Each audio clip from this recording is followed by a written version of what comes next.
ಕೊಲೆ ಕೇಸ್ನಲ್ಲಿ Darshan and gang ಮತ್ತೆ ಅಂಧರಾಗಿರುವಂಥದ್ದು. ಪರಪ್ಪನ ಅಗ್ರಹಾರದ ಜೈಲಿಗೆ ಅವರನ್ನು ಅಟ್ಟುವಂತಹ ಕೆಲಸ ಆಗಿದೆ. ಕೊಲೆ ಕೇಸ್ನಲ್ಲಿ ಈಗ ದರ್ಶನ್ಗೆ ಮತ್ತಷ್ಟು ಸಂಕಷ್ಟಗಳು ಎದುರಾಗೋದು ಫಿಕ್ಸ್. ಡಿ ಗ್ಯಾಂಗ್ಗೆ ಶುರುವಾಯಿತು ಇದರಿಂದ ಮತ್ತಷ್ಟು ಟೆನ್ಷನ್. ಅರೆಸ್ಟ್ ಅನ್ನು ಅರಗಿಸಿಕೊಳ್ಳುವ ಮುನ್ನವೇ ಮತ್ತೊಂದು ಬರಸಿಡಲು ಡಿ ಗ್ಯಾಂಗ್ಗೆ. ಸುಪ್ರೀಂ ಶಾಕ್ನಲ್ಲಿರೋ ಡಿ ಗ್ಯಾಂಗ್ಗೆ ಮತ್ತೊಂದು ಮಾಸ್ಟರ್ ಸ್ಟ್ರೋಕ್ ಕೊಡೋದಕ್ಕೆ ಪೊಲೀಸರು ರೆಡಿ.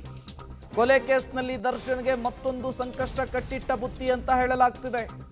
ಜೈಲಿನಲ್ಲಿರೋ ದರ್ಶನ್ ಅಂಡ್ ಗ್ಯಾಂಗ್ಗೆ ಮತ್ತೊಂದು ಶಾಕ್. ತ್ವರಿತಗತಿಯ ನ್ಯಾಯಾಲಯಕ್ಕೆ ಮನವಿಯನ್ನ ಸಲ್ಲಿಸಿದ್ದಾರೆ ಪೊಲೀಸರು. ಸೋಮವಾರ ಸರ್ಕಾರಕ್ಕೆ ಇದೇ ವಿಚಾರಕ್ಕೆ ಮನವಿಯನ್ನ ಮಾಡಿಕೊಳ್ತಾ ಇದ್ದಾರೆ ತನಿಖಾಧಿಕಾರಿಗಳು. 6 ತಿಂಗಳೊಳಗಾಗಿ ಟ್ರಯಲ್ ಅನ್ನು ಮುಗಿಸಬೇಕು ಅಂತ ಹೇಳಿ ಸುಪ್ರೀಂ ಕೋರ್ಟ್ ಸೂಚನೆ ಕೊಟ್ಟಿದೆ. ತ್ವರಿತಗತಿಯಲ್ಲಿ ಟ್ರಯಲ್ ಅನ್ನು ಮುಗಿಸುವುದಕ್ಕೆ ಪೊಲೀಸರು ಕೂಡ ಪ್ಲಾನ್ ಮಾಡಿಕೊಳ್ತಾ ಇದ್ದಾರೆ. ಹೀಗಾಗಿ ಫಾಸ್ಟ್ ಟ್ರ್ಯಾಕ್ ಕೋರ್ಟ್ ಅನ್ನು ರಚಿಸಬೇಕು ಅಂತ ಹೇಳಿ ಸರ್ಕಾರದ ಮೊರೆ ಹೋಗಿದ್ದಾರೆ. ಇದರ ಸಾಧಕ ಬಾಧಕಗಳ ಬಗ್ಗೆಯೂ ಕೂಡ ಕಾನೂನು ಪಂಡಿತರ ಜೊತೆಗೆ ಚರ್ಚೆಯನ್ನು ನಡೆಸಿದ್ದಾರೆ ಅನ್ನೋದು ಗೊತ್ತಾಗ್ತಾ ಇದೆ. ಈಗಾಗಲೇ ಜಾಮೀನು ರದ್ದಾಗಿ ಮತ್ತೊಮ್ಮೆ ಪರಪ್ಪನ ಅಗ್ರಹಾರದ ಜೈಲು ಪಾಲಾಗಿರುವಂತಹ 7 ಮಂದಿ ಕೊಲೆ ಆರೋಪಿಗಳಿಗೆ ಇದರಿಂದ ಮತ್ತಷ್ಟು ಟೆನ್ಷನ್ ಜಾಸ್ತಿ ಆಗ್ತಾ ಇದೆ. ಮತ್ತಷ್ಟು ಸಂಕಷ್ಟಗಳು ಹೆಚ್ಚಾಗುವಂತಹ ಸಾಧ್ಯತೆ ಇದೆ. 6 ತಿಂಗಳೊಳಗಾಗಿ ಟ್ರಯಲ್ ಮುಗಿಸಿ ಶಿಕ್ಷೆಯನ್ನು ಪ್ರಕಟ ಮಾಡಬೇಕು ಅನ್ನುವಂತಹ ನಿಟ್ಟಿನಲ್ಲಿ ಸರ್ಕಾರಕ್ಕೆ ಮನವಿಯನ್ನು ಮಾಡಿಕೊಳ್ಳುವುದಕ್ಕೆ ಪೊಲೀಸರು ಮುಂದಾಗ್ತಾ ಇದ್ದಾರೆ. ಸರ್ಕಾರ ಈ ವಿಚಾರದಲ್ಲಿ ಯಾವ ರೀತಿಯ ನಿರ್ಧಾರವನ್ನು ತೆಗೆದುಕೊಳ್ಳುತ್ತೆ ಅನ್ನೋದನ್ನು ತುಂಬ ಕುತೂಹಲಕ್ಕೆ ಕಾರಣವಾಗ್ತಾ ಇದೆ.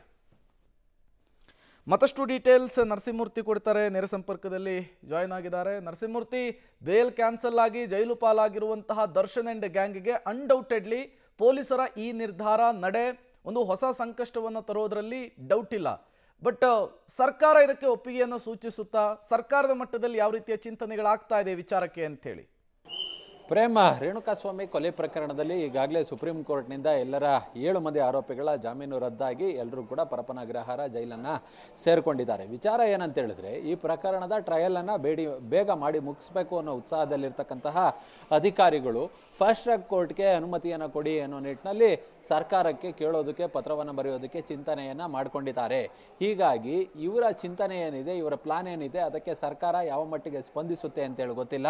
ರೇಣುಕಾಸ್ವಾಮಿ ಕೊಲೆ ಪ್ರಕರಣ ಆದಂತಹ ಸಂದರ್ಭದಲ್ಲೇ ಫಾಸ್ಟ್ ಟ್ರ್ಯಾಕ್ ಕೋರ್ಟ್ಗೆ ಮನವಿಯನ್ನ ಮಾಡಿಕೊಳ್ಳೋದಾಗಿ ಪೊಲೀಸರು ಹೇಳಿದ್ರು. ಈ ಬಗ್ಗೆ ಒಂದಷ್ಟು ಕಾನೂನು ತಜ್ಞರ ಜೊತೆ ಮಾತುಕತೆಯನ್ನು ಸಹ ನಡೆಸ್ಕೊಂಡಿದ್ರು. ಆದರೆ ಸರ್ಕಾರದ ಮಟ್ಟದಲ್ಲಿ ಯಾವ ರೀತಿಯ ತೀರ್ಮಾನವನ್ನು ತೆಗೆದುಕೊಳ್ತಾರೆ ಅಂತ ಹೇಳಿ ಗೊತ್ತಿಲ್ಲ. ಯಾಕಂತ ಹೇಳಿದ್ರೆ ಹೊಸದಾಗಿ ಜಡ್ಜ್ ನೇಮಕ ಮಾಡಬೇಕು, ಅದ್ರ ಜೊತೆಗೆ ಕೋರ್ಟ್ ಹಾಲು ಮತ್ತೆ ಅದಕ್ಕೆ ಬೇಕಾದಂತಹ ಒಂದಷ್ಟು ಸವಲತ್ತುಗಳನ್ನು ಒದಗಿಸುವಂತಹ ಅನಿವಾರ್ಯತೆ ಸರ್ಕಾರದ ಮುಂದಿರುತ್ತೆ. ಈಗಾಗಲೇ ಸುಪ್ರೀಂ ಕೋರ್ಟ್ಗೂ ಕೂಡ 6 ತಿಂಗಳ ಒಳಗಾಗಿ ಈ ಪ್ರಕರಣದ ಟ್ರಯಲ್ ಅನ್ನ ಮಾಡಿ ಮುಗಿಸ್ತೀವಿ ಅನ್ನೋ ಮಟ್ಟಿಗೆ ಮಾಹಿತಿಯನ್ನು ನೀಡಲಾಗಿದೆ. ಆದಷ್ಟು ಬೇಗ ಈ ಒಂದು ಟ್ರಯಲ್ನ ಮಾಡಿ ಮುಗಿಸ್ಬೇಕು. ಆದರೆ ಇದೀಗ ಸಾಮಾನ್ಯ ಕೋರ್ಟ್ನಲ್ಲಿ ಟ್ರಯಲ್ ಒಂದಷ್ಟು ವಿಳಂಬವಾಗುತ್ತೆ. ಕಾರಣ ಇದೊಂದೇ ಕೇಸ್ ಇರೋದಿಲ್ಲ, ಬೇರೆ ಬೇರೆ ಕೇಸ್ಗಳಿರುತ್ತೆ.